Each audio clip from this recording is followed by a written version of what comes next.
Welcome to the Future of Field Service podcast. I'm your host, Sarah Nicastro. Today, we're going to be talking about 3 pillars of redefining service delivery. So we talk a lot on this podcast about the different journeys that companies are on when it comes to transforming their businesses to better meet the needs of today's customers.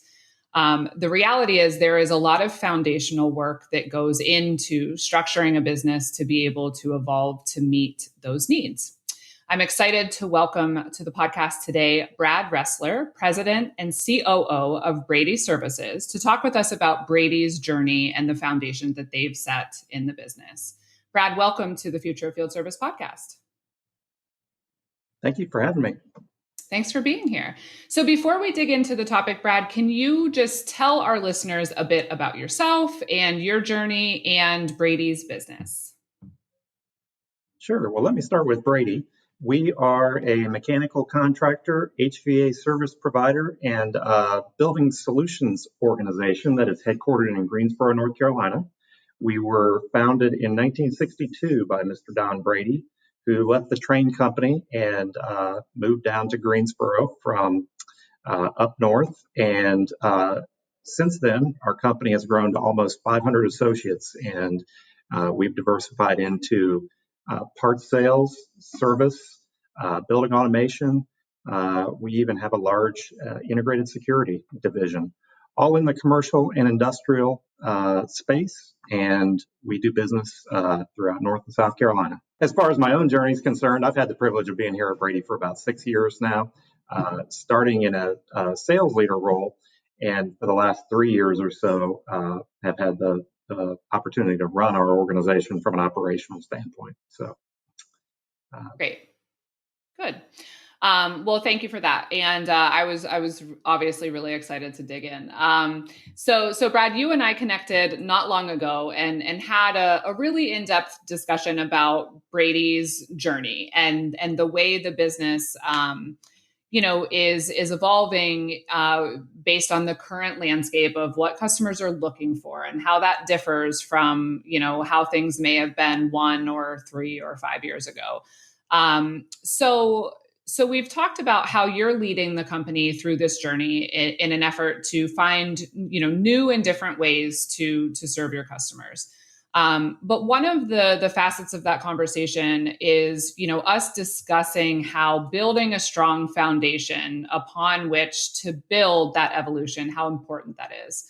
And that's why I asked you to come and join us here, because I think that foundational work that you've led Brady through is very, very important, because I think sometimes it's that foundational work that companies race past and then ultimately end up having to go back and fix.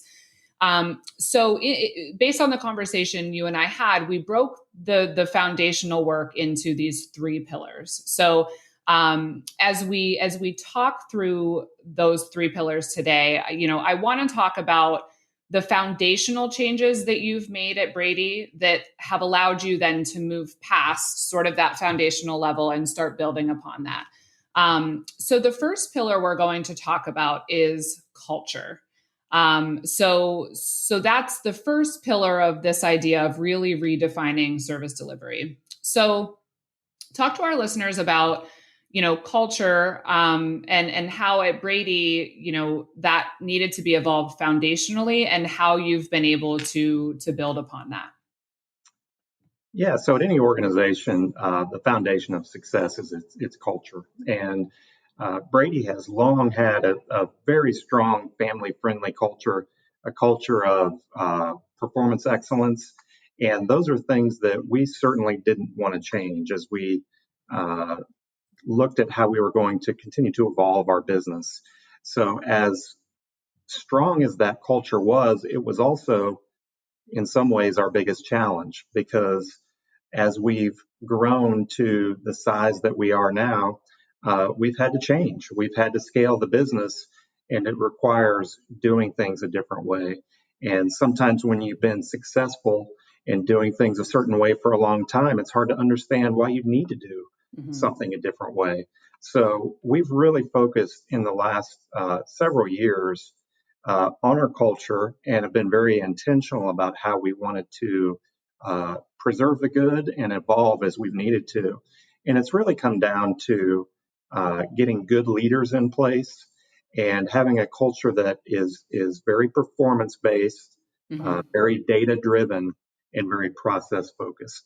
And helping everybody understand that that's not a bad thing, Mm-hmm. that's a good thing, and it's going to help us continue to grow and continue to distinguish ourselves from our competitors in the marketplace. So, sounds easy, but Mm-hmm. it's a lot of work to, uh, you know, take an organization in that direction. Yeah. Yeah. I mean, there's a couple good points you made. And the first, and I think the most important I want to go back to is the way I asked that question, I think kind of set it up to sound that, you had to build this culture. The reality is, to your point, you had a really good culture. And this idea of evolving the culture isn't an idea of going from a bad culture to a good culture. It's about taking a good culture and making it even better, right? And so, the reality is it's human nature for both people and businesses to get comfortable doing what they're doing if it's working, right? And so, you can go on for a long stretch of time and have success, and you just sort of get in a good rhythm. And when there's market changes, technology changes, business changes, that require significant change, it's not a matter of making a bad culture good. It's about making a good culture comfortable with evolving, right? That's right. So I think that's a really good point, because and I think the more you can acknowledge the good and make people feel appreciated for the good and not just drive change, the more open they'll be to that. So, in terms of the foundational aspect of culture, you mentioned a couple of things related to being more process based, being more metrics and performance driven. Are those new things that you sort of had to put in place and introduce, or are those aspects again that you just evolved? Well, both. Hmm. Certainly evolved. We certainly had measures around our business. What we didn't consistently do was apply those measures at the individual level and set really good expectations and communicate what good performance means, which for us is tied to good outcomes for our customers, and have a way of measuring that and rewarding people for that. Hmm. Or it's not working, you know, correcting correcting the course. And uh, one way that we've done that is a couple of years ago we revised our core values. Hmm. And one of our core values that as an organization now we talk about constantly is the value of continuous improvement. And that really gave us a language and a structure to talk about how we get better without it being uh, without it indicting anybody, in terms of Right. what's happened in the past. So, it's let us say, hey, it's okay to be where we are. Let's understand where we want to go, and let's figure out together how we want to get there. And that's a Hmm. different conversation than we're not getting it done, or you haven't done it right, or uh, you're not meeting, you're not getting the job done. Right. So a lot of that is really in how you um, how you frame the conversation and how you Hmm. frame the goals. And we've over the last couple of years since we've had those core values have seen some pretty significant improvement in our engagement survey scores. Hmm. So it's working in that we are able to engage our associates, get voice of associate into the change that we're driving, and really have an organization that embraces getting better. Yeah. Yeah, that's a good point. I think, there's a couple common things that come up when we talk about this idea of, cultural shifts and change management, and you touched on a few. I mean, one is people want to feel heard, right? So to your point, they want to feel that you're listening to their input and their insights. Another is, I think that, the more you can explain what the driving forces are for the changes you're making, and most importantly, how, adapting to address those forces will help the individual. So to your point, setting up not only, measurements to be able to measure performance, but tying that back to, if we can, as a business, meet these needs, here's how that will benefit you, right? I mean, it just makes it personal. And, the other is, to your point, I think that people like to know what's expected of them. I think that when you have a lot of ambiguity and uncertainty, that doesn't make employees feel comfortable. That's stressful. So, even if some of these performance measurements and things are new and more structured than in the past, I think once employees can, learn them, I think oftentimes we see a uptick in engagement and satisfaction, because it's just what the expectation is clear, and they know what they need to do, and they can focus on doing it well, and that tends to make people feel more comfortable. So with some of the foundation you've put in place, the core values, and some of the things that you've done around the idea of continuously improving the company culture, what do you see as the next steps in terms of continuing to build upon that and continuing to innovate? Well, one of the things we've had to do in terms of innovation is actually redefine what innovation is for our associates. So, and we've learned this the hard way. Innovation isn't always transformational or redefining your business. Innovation comes in a lot of little improvements as well, and little improvements that affect the day-to-day activities of our associates. So, we like to try to get innovative about how we complete our service paperwork in the field. So it's easier on our technicians, it's more thorough, it gets processed faster to our customers, quicker. Those don't seem like innovation, in the grand sense, but for us, it has a very big impact on our productivity, on our customer satisfaction, and on our ability to get on to the next job. So those types of things, are very important, innovative aspects of our business.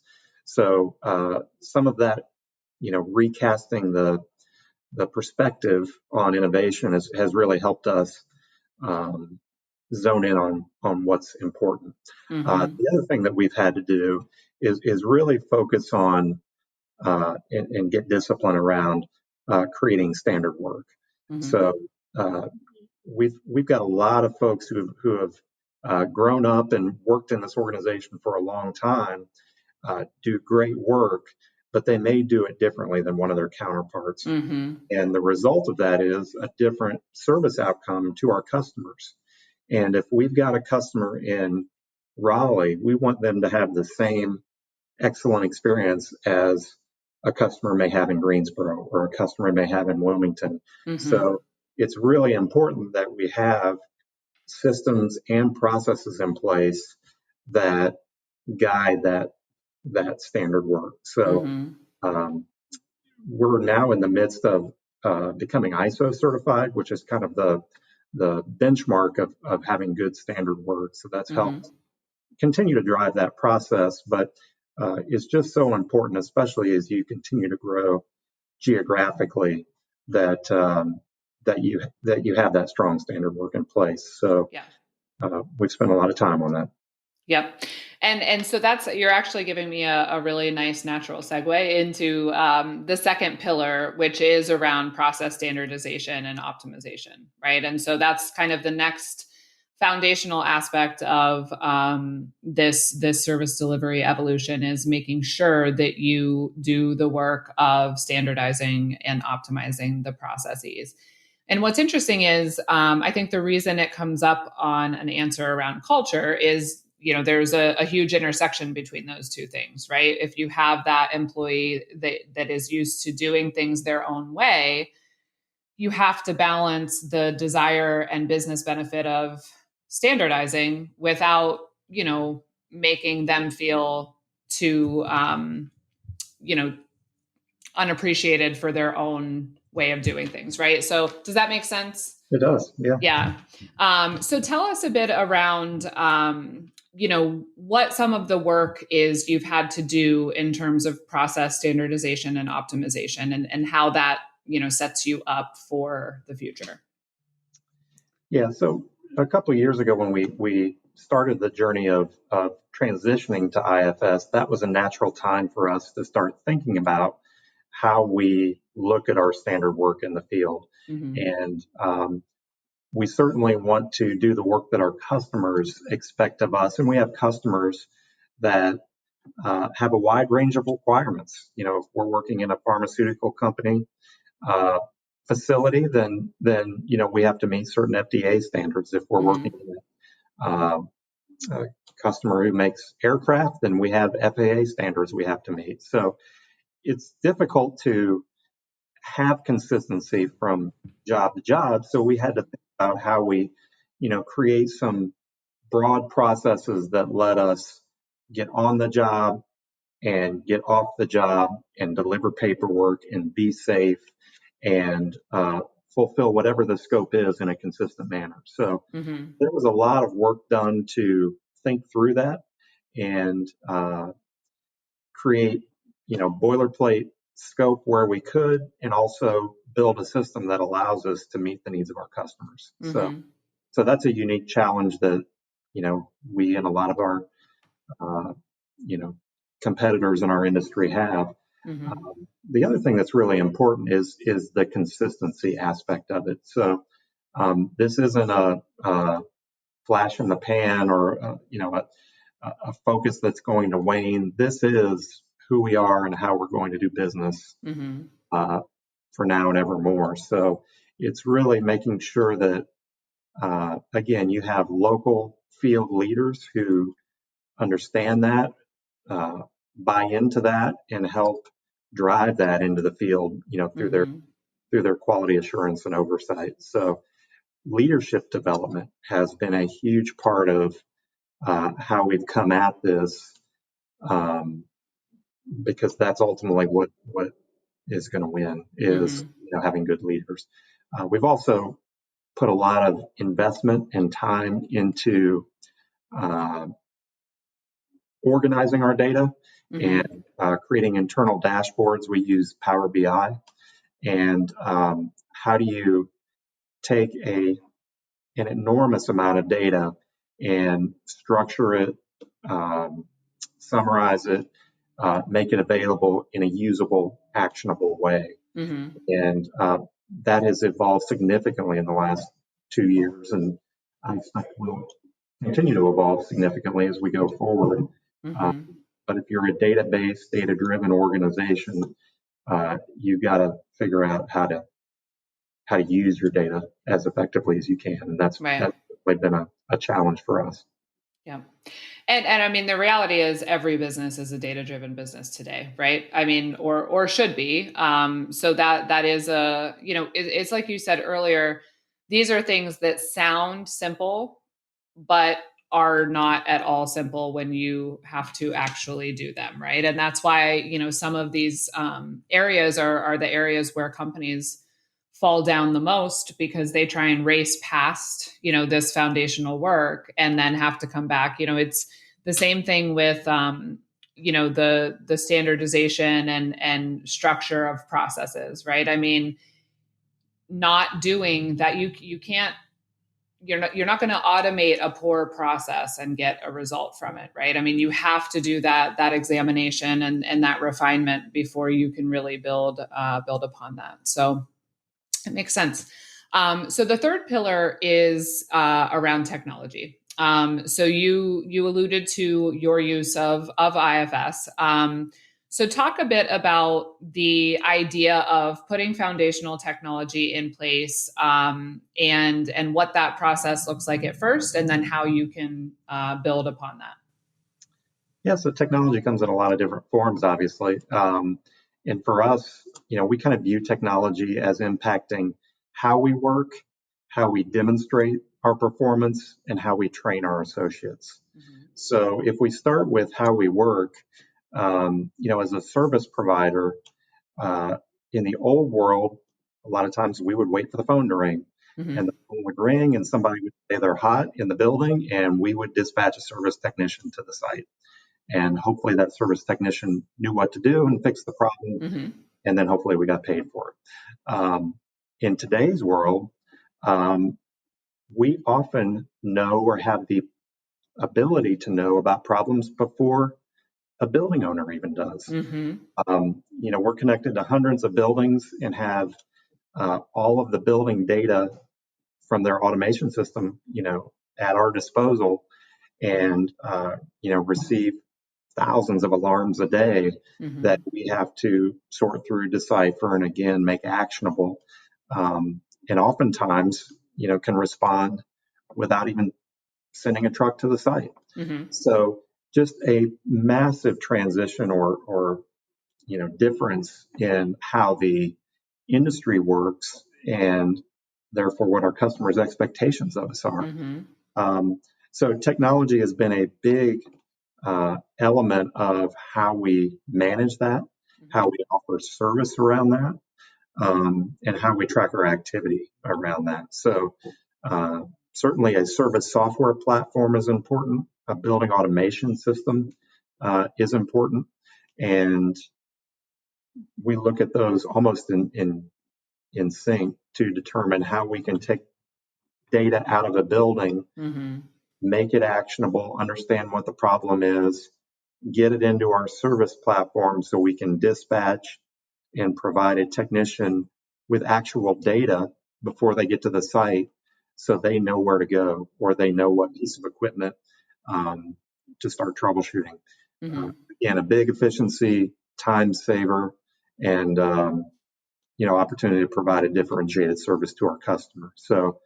Um, so that's how we work, how we demonstrate performance is a big part of what we do as a service provider. Mm-hmm. Um, Oftentimes, since we're working on very large and complex machines in industrial and hospital or uh, other, complex environments, Mm-hmm. it's difficult for our customers to even understand exactly what we do. Mm-hmm. So we certainly try to convey that in a written service report, but we've also adopted video recaps of Okay. our service events. So our Mm-hmm. technicians, when they complete an event, and they may get some before footage and then show some after Mm-hmm. footage, and can can describe exactly what it is that they did, so a customer has a better understanding of what happened and what they're paying for. So Mm-hmm. every one of our service reports and our invoices as well contains a link to a video recap of that service event. And it's a pretty simple piece of technology, but Mm-hmm. it's been very effective to convey to our customers what it is we do. Mm-hmm. And then in terms of our training, really at the end of the day, what we sell is the expertise Mm-hmm. of our people. So training is a huge um, area of focus for us, and being spread out all over the southeast, we've uh, really turned to technology to up our training game when it comes to providing virtual training events, Mm-hmm. different ways of uh, making content available upon demand, even Mm-hmm. in the course of a service event that can help our staff be more effective.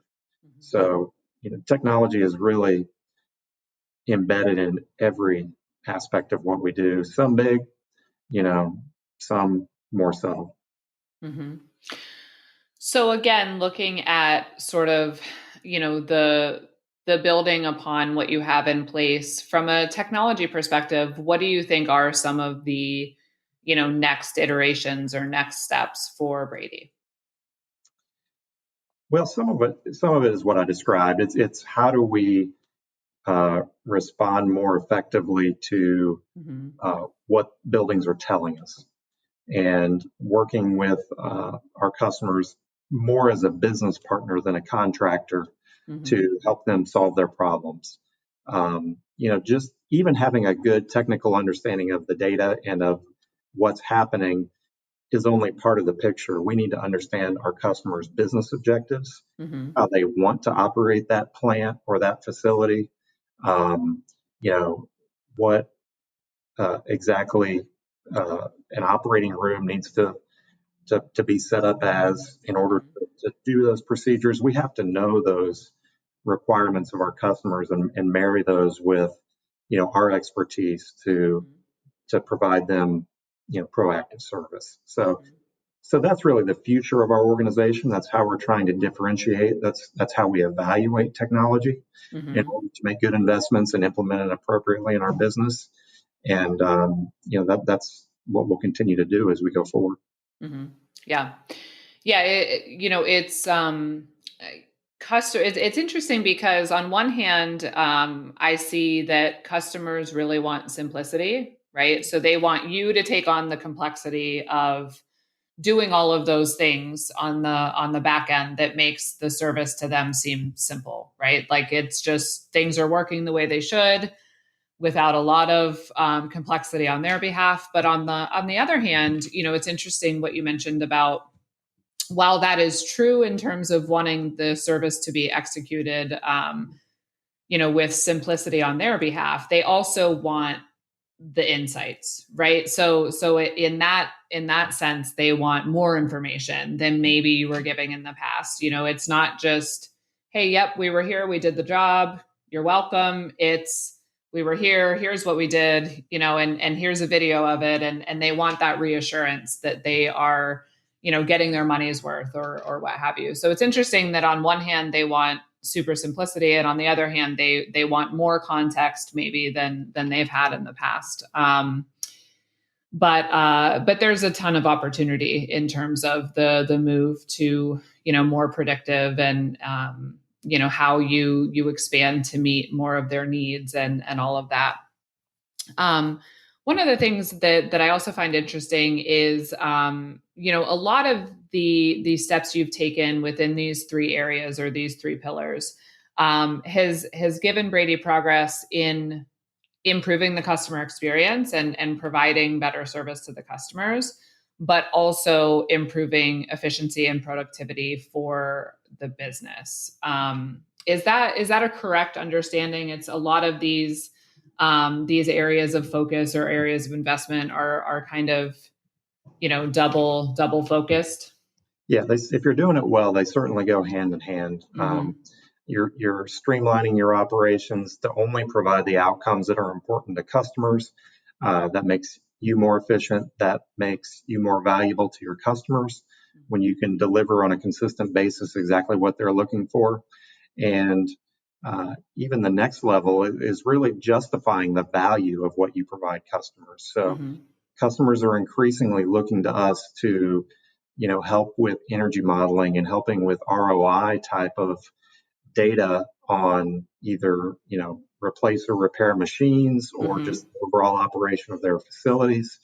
And again, that's how we become a business partner and a trusted advisor rather than just you know a, a, a service dispatch operation for Right. our customers. So and a lot of that's driven through technology, but it's understanding that at the end of the day, it's about expertise, it's about Mm-hmm. speed, and it's about doing business in a way that the customer wants to do business with you. Make it Mm-hmm. easy. So all of those things uh, are part of how we evaluate and implement any technology that we would adopt. Yep, that makes sense. Good. So you've shared, sort of what you see as the future for Brady coming up. Anything you would add in terms of, what you expect on Brady's journey over the next 12 or 18 months? Well, the next 12 or 18 months are going to, bring a lot of change, just like the last 12 or 18 months. Mm-hmm. Certainly in the age of COVID, our customers' needs in the last 4 months have changed significantly. They've Mm-hmm. got, in some cases, less people in the building, or they need to get a better understanding of who's in the building, where they are. They need to, introduce fresh air into the building more often when Mm-hmm. it's occupied. They need better ventilation and air quality. So, um, you know, change is just really coming at us very rapidly. But through all of that, we've got to remain on the Mm-hmm. fundamentals, Mm-hmm. because while you've got a lot of change happening and a lot of change in the world, our fundamentals won't change, and Right. our fundamentals are providing a good, fast service that our customers can rely on, Mm-hmm. and we've got to be able to continue to do that as we deal with the rest of the change. So we uh, we never try to stray too far from the fundamentals, and again, that's Mm-hmm. simple for our people too. Mm-hmm. That's a Yeah. big bit as well. Yeah. Would you say that the foundational work you've done in the three areas we talked about today, so culture, processes, and technology, helped you be more adept in how you've responded to COVID and the changes that it has brought? Yeah, I really think it has. Yeah, it's allowed us to, you know, focusing in those areas has allowed us to develop some great customer relationships, Mm-hmm. and communication now is more important than ever, because we've had to navigate with when can we be on site and how do we get Mm-hmm. on site and how long can we stay on site and are we restricted to work in certain areas, and it's just introduced a lot of friction in our operations that without having those good relationships and those good fundamentals in place would be even more disruptive than they Yeah. are. So I think it's certainly been helpful. We've certainly learned a lot, and Mm-hmm. we fully expect to come out of COVID with a better understanding of how we can do those things than when we went in. So we try to look Mm-hmm. at it as an opportunity as well. Yeah. Last question, Brad, and I like to ask most of our guests this question. I just find it very interesting. Is as you've led Brady through all of this foundational work or fundamental work to be able to adapt and evolve and innovate. What is the biggest lesson you've learned? The biggest lesson I've learned, probably that faster isn't always better. Um, I like to do things fast and check things off the list and Mm-hmm. you know accomplish something. And pace is just so critical when it comes to managing change and evolving culture and adopting new technology. Um, you certainly don't want to go too slow or you'll miss the boat, but you definitely can go too fast. Mm-hmm. And that's been an adjustment for me. That's something that leaders of the business have helped me with. Leaders in the field have helped me with. Mm-hmm. To gain perspective of everybody involved. So it's just something you have to kind of learn as you go in some cases, Yeah. but I definitely have a different perspective on that, and it just requires more planning, more discipline, in a better thought out strategy than maybe you would otherwise. But that's been a real eye opener for me these last several years. Yeah, that's a very, very good point. I'm like you. It sounds. I'm a little bit. I like to move fast, and I'm not the most patient person. So that discipline is important, and that's a very good point. Well, Brad, I really appreciate you joining us today and sharing your story and Brady's story, and look forward to staying connected and having you back at some point and seeing how things are progressing. So thank you for being here. That sounds great. Thank you, Sarah. You can find more content by visiting us at www.futureoffieldservice.com. You can also find us on LinkedIn as well as Twitter at The Future of FS. The Future of Field Service podcast is published in partnership with IFS. You can learn more about IFS service management by visiting www.ifs.com. As always, thank you for listening.